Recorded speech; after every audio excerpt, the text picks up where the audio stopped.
Mama, come quick! Donna Jean's been bit by a dog. 15-year-old Sylvia Patterson screamed as she burst through the front door.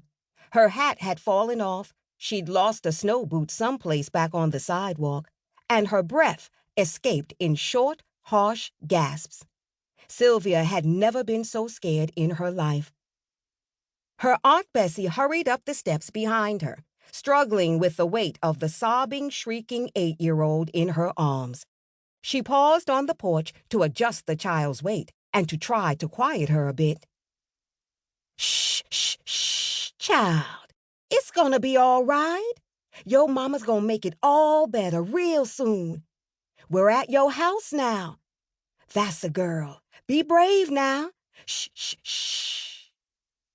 Donna Jean's tears turned into big gulps as she realized she was home. But as soon as she saw her mother running to the door, she started wailing again. Oh, my Lord, how did this happen? The girl's mother looked upset, but her movements were surprisingly calm. She took the little girl into her arms and cuddled her as she rushed the child into the house and set her gently on the sofa. Rust-colored blood had stained her apron.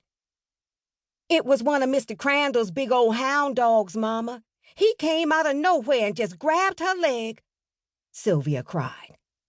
Run, go get me some soap and water, towels from the bathroom, some rubbing alcohol, a bottle of iodine, and the box of gauze strips, Sylvie, her mother said calmly. Sylvia darted off quickly to obey, partly from fear and partly from not wanting to miss 1 second of this horrible drama that was unfolding in her living room. When she dashed back, her mother was cooing to the little girl. It's all right, baby. It's just a little scratch. But her forehead had wrinkled into a frown as she examined Donna Jean's leg. How did this happen, Bessie? Mrs. Patterson asked her sister.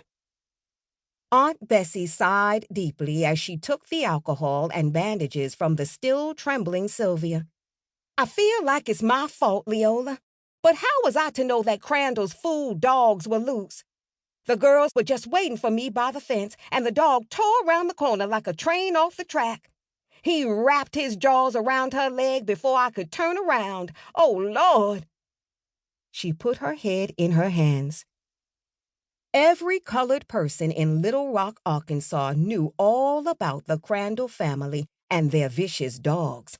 Mr. Crandall, the owner of a local barbershop and surely the meanest man in the county, had trained his dogs to attack Negroes. Sometimes he conveniently forgot to tie them up. All his friends probably thought it was really funny, but all the colored people thought it was terrifying. Last year, at least 5 people, all of them Negroes, had been bitten by one of his dogs. Crandall's wife, Eileen, was known as the most vocal segregationist in town.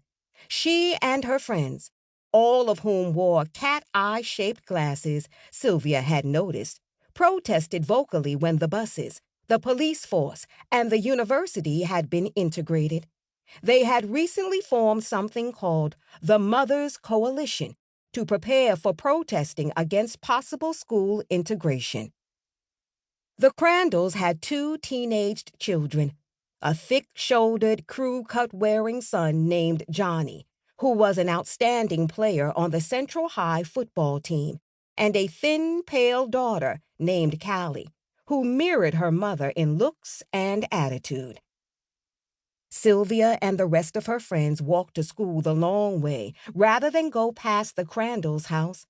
Aunt Bessie should have known better, Sylvia thought angrily. She bit her lip, frustrated with herself as well. I should have known better, too. With its peeling yellow paint and the sagging front porch, the Crandall house looked dingy, but Mr. Crandall made it just plain frightening. His hair was greased back, and his eyes, even at a distance, looked dark and fierce. The local children whispered that he could cast spells with those eyes.